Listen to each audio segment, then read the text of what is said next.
আরাধনা করেছো মা, কত ভগবান।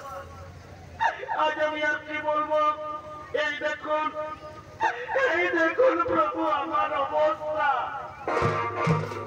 আজ আমার পুত্র দেবরাজ ইন্দ্র আজ আমার গর্ভের সন্তানকে পৃথিবীর আলো দেখতে দিল না। আজ আমার গর্ভের সন্তানকে গর্ভে নষ্ট করে দিল। কত ভগবান, আপনারা দেবতা, আপনারা আমার বিচার করুন। আমি কি দোষ করেছি যে আমার গর্ভের সন্তানকে পৃথিবীর আলো দেখতে দেওয়া হলো না? কেন কেন আমার গর্ভের সন্তানকে গর্ভে নষ্ট করা?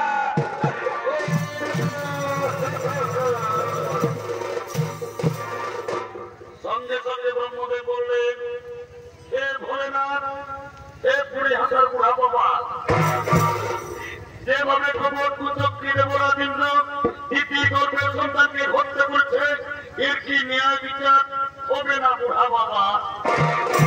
সঙ্গে সঙ্গে বাবা ভোলেনাথ বললেন, শোনো শোনো দেবগণ, যেভাবে খবর কুচক্রী দেবরাজ ইন্দ্র দ্বিতীয় গর্ভের সন্তানকে হত্যা করেছে, এর ন্যায় বিচার হবে, কিন্তু এর ন্যায় বিচার করবে কর্মদাতা শনিদেব।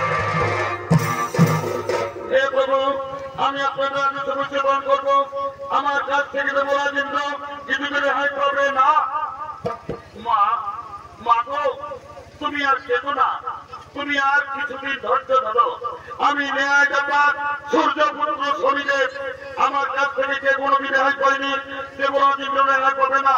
শোনো শোনো দেবগণ, ব্রহ্মের নায়ক হয়ে প্রয়োজন, এবার চলো নিজ নিজ হয়ে করিব গমন।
আমার